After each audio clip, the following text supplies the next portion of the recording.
¿El productor hoy no gana nada? En este caso, con este planteo que es el promedio, habrá cuestiones distintas. No.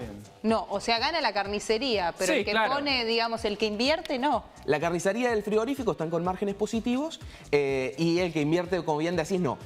Ahí hice la aclaración en la cría porque muchos productores no tienen en cuenta, bueno, lo que vale el costo de oportunidad de la tierra. Sí. O sea, como si yo la alquilara, si le sacás ese costo de oportunidad, sí le queda un margen operativo positivo. Pero si alguien tiene que alquilar la tierra para producir el ganado, no. Claro. ¿Qué pasa en el caso de leche y pan? A ver, vamos a ir viendo de acuerdo a lo que nos está mostrando las imágenes. En el caso de la leche...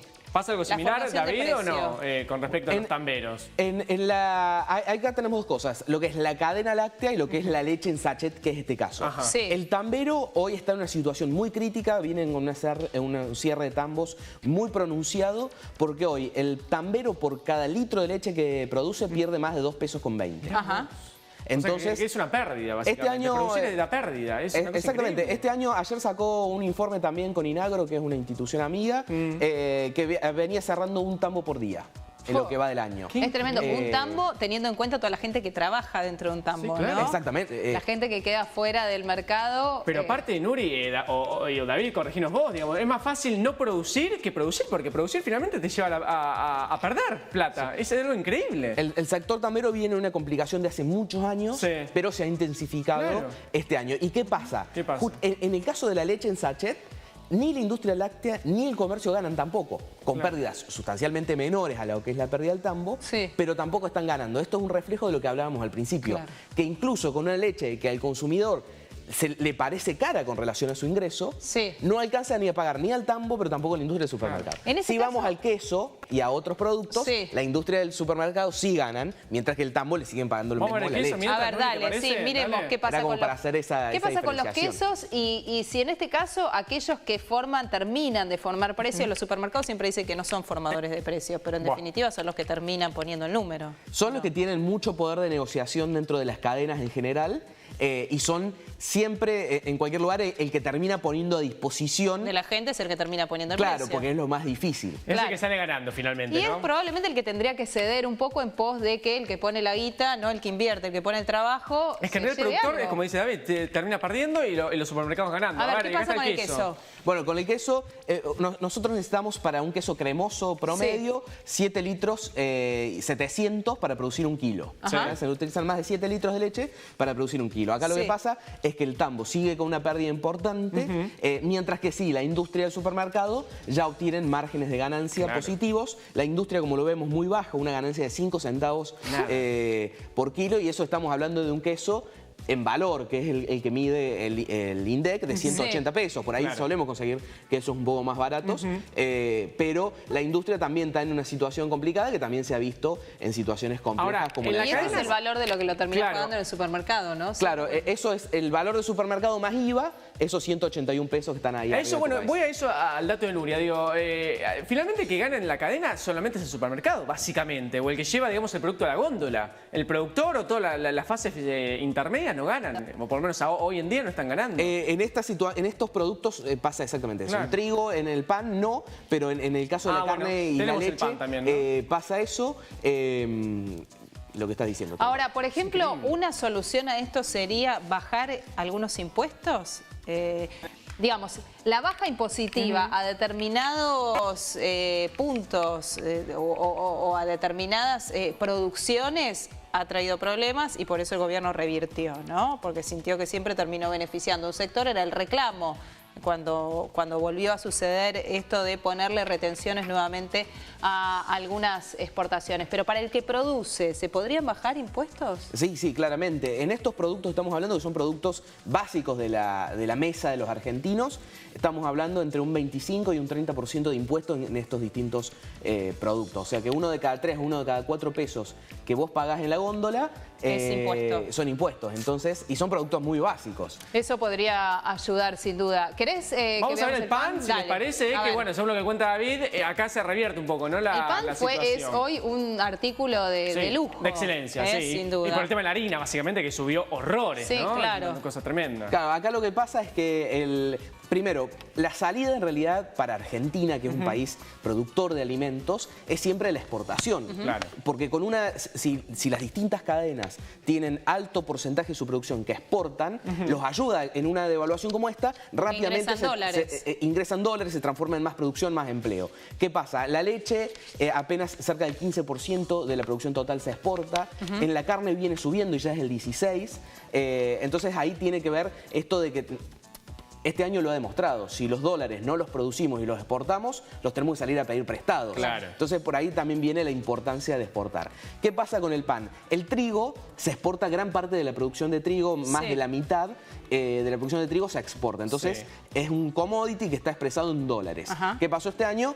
El dólar saltó mucho y además, como había poco trigo, también el precio del trigo estuvo relativamente bueno. ¿Esto por la sequía? En realidad no lo afectó tanto porque el trigo se hace en invierno y el trigo que hubo este año se cosechó en diciembre del año pasado.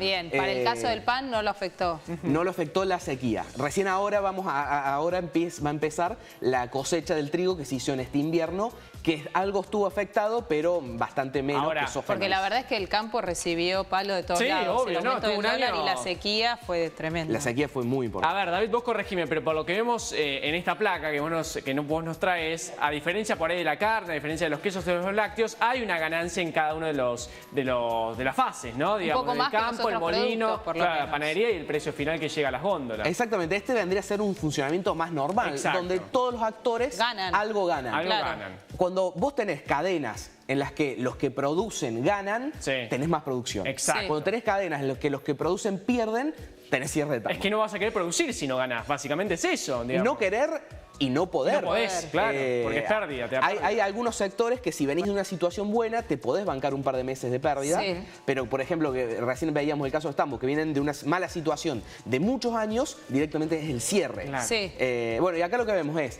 que para un kilo de pan que está en promedio 60 pesos en septiembre, tenemos 10 pesos de trigo con impuestos incluidos.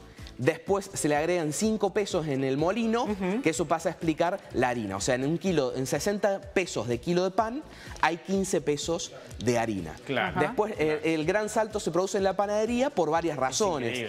Una, que se hacen dos producciones, o sea, se produce el pan y se vende, o sea, tenés como dos eslabones.